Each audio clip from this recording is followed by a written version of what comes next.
আজ তোমাদের এমন এক ভয়ঙ্কর গল্প শোনাবো যা শোনার পর হয়তো রাতের ঘুম উড়ে যাবে। চুপচাপ বসে থাকো, মনোযোগ দিয়ে শোনো, একদম শব্দ করো না। তাহলে শুরু করছি আজকের ভয়ঙ্কর গল্প। গভীর রাতের আগন্তুক, ভয় ও অন্ধকারের ছায়ায় ঢাকা এক পাহাড়ি শহরের সত্য কাহিনী।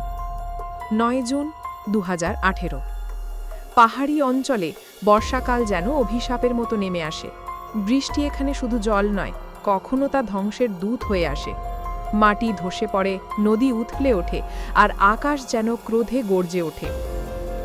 এমনই এক ভয়ঙ্কর রাতে পাহাড়ের গা ঘেঁষে বয়ে চলা সরু রাস্তা ধরে ধীরে ধীরে এগিয়ে চলেছে পুলিশের একটি বোলেরো গাড়ি। ভেতরে ২ জন, তরুণ পুলিশ ইন্সপেক্টর মোহিত রাও আর কনস্টেবল টিটু থাপা। চারদিক ঘুটঘুটে অন্ধকার, কেবল গাড়ির হেডলাইটের আলোয় বৃষ্টির পর্দা কেটে এগোচ্ছে তারা।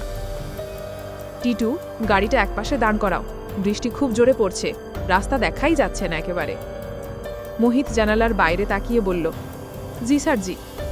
টিটু তৎক্ষণাৎ গাড়ি রাস্তার পাশে পুরনো গির্জার মাঠের ধারে দাঁড় করালো। গাড়ির ভিতর গরম আর ঘন ঘন বাষ্পে কাঁচ ঝাপসা হয়ে আসছে। বাইরে বজ্রপাতের আলোয় পাহাড়ি পথ কখনো এক মুহূর্তের জন্য উজ্জ্বল হয়ে উঠছে, তারপরই আবার অন্ধকার গিলে ফেলছে সবকিছু। কি ভয়ঙ্কর রাত, তাই না টিটু?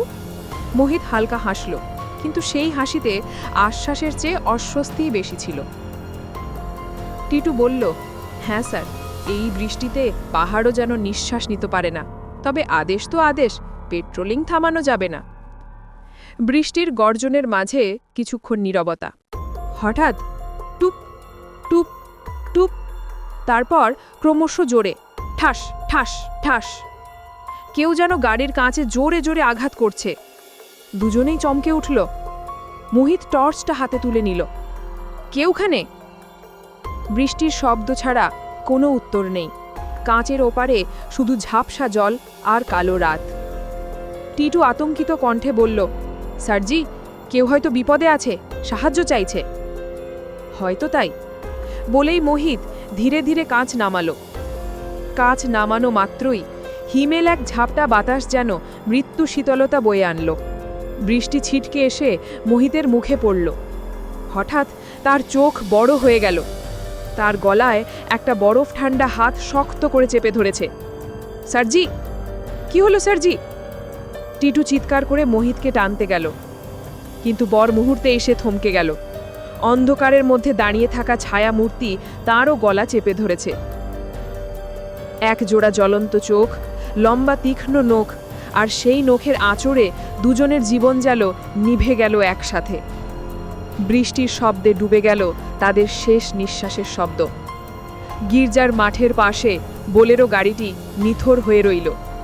বৃষ্টির জল গড়িয়ে পড়ছে জানালার ধারে, আর ভিতরে নিস্তব্ধতা, কেবল মৃত্যুর গন্ধ। ১৪ জুন ২০১৮। রাত প্রায় ১২টা।